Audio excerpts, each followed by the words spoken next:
And you ask, is he happy? And you ask, is he happy? He's got wrinkles from smiling. He feels lucky and free. And he knows what it means to live here in the sunshine.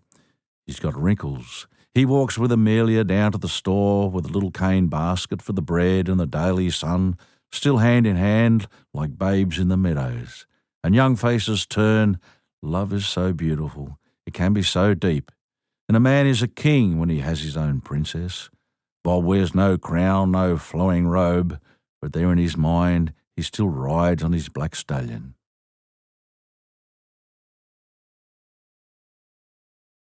Chapter 37, and you ask, is he happy? For well over 40 years, radio presenters and journalists have asked me the same questions. As they retire, I have to answer the same questions again with a new breed. How did you start music? What is your method of writing a song? Lyrics or music first?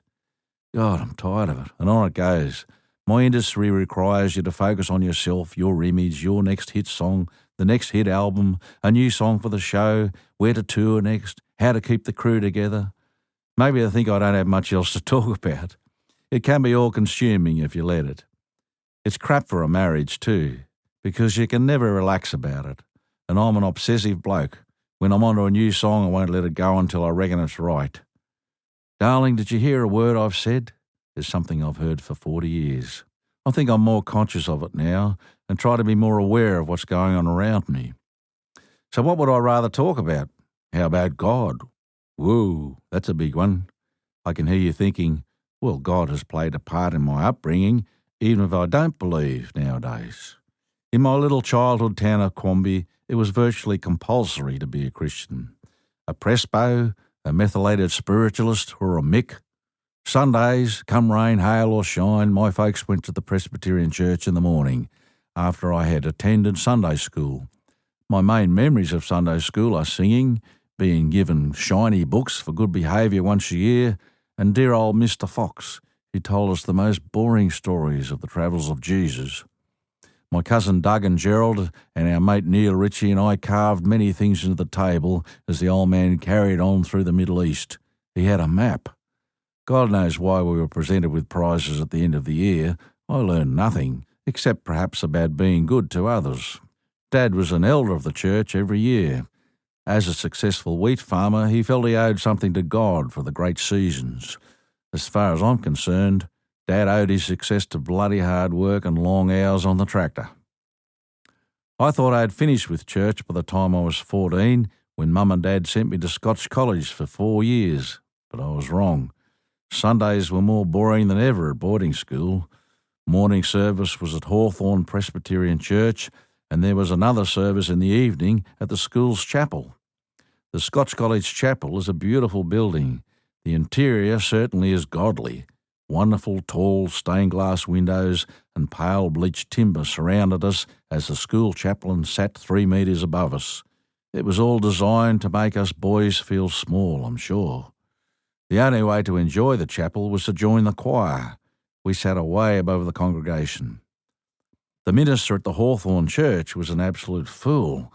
I always thought of him as a religious robot. I couldn't imagine that anyone could hold a normal conversation with him.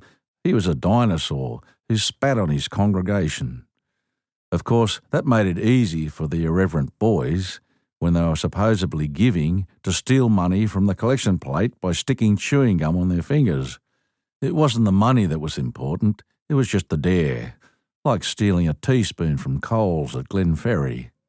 I remember spending time in that congregation, teaching myself to double clutch in readiness for going for my driver's licence.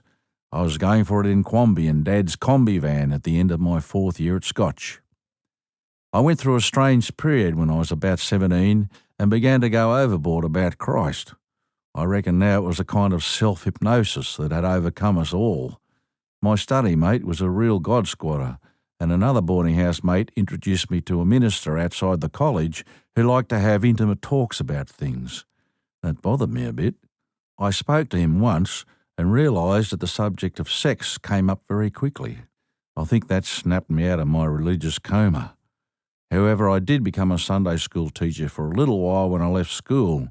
I read the biblical stories to kids, but realised I didn't really believe in what I was reading. I could see the same glazed look in their eyes as I had in mine as a kid.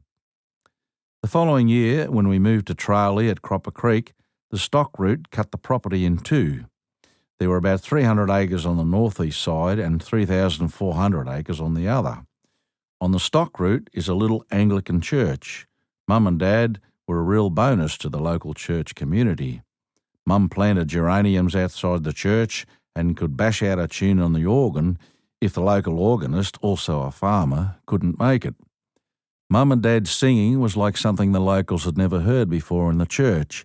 In fact, one lady told me that she came to church just to hear Mum and Dad sing. Can you believe that Prince Charles, as a guest of his polo teacher, Sinclair Hill, turned up there one Sunday morning? You can imagine how full the tiny church was that day. I used to go to church in those days just to catch up with the locals, especially old Dick Woods. He owned Tackamry on the other side of the creek. He would stand with his hands in the pockets of his houndstooth tweed jacket and waffle on, I say, a young fella landed his plane on our place yesterday, I say, and showed me a photo of the property from the air, I say, I had to buy it, of course. I say he's making a fortune, I say. I had to laugh at this because it would take talent to get some money out of old tight-ass Tackamry Dick. So church in the 60s was a social gathering for me. The conversations with the local farmers were the only reason I went, if I did at all. But over the years, I've become really annoyed how people thank God for miracles. Pissed off, you could say. But I do believe in a natural force. It's called evolution. Like when a honeyeater sticks its beak into the flower of a grevillea to suck the nectar. At the same time, the grevillea dabs pollen on the bird's head. The honeyeater goes to another bush and cross-pollinates it. There is a genius behind the wonder of nature, but it doesn't have a beard and long hair. It's not something you can pray to for help or guidance. The great survival instinct, in my mind, is love. It's as natural as a baby on the mother's breast. It's the first thing we learn. Religion has successfully latched onto love and called it God. Love itself is God as far as I'm concerned, and the only thing that will save mankind. Love, and you'll get it back. Hate, and you'll get it back in return in spades. It's just logic.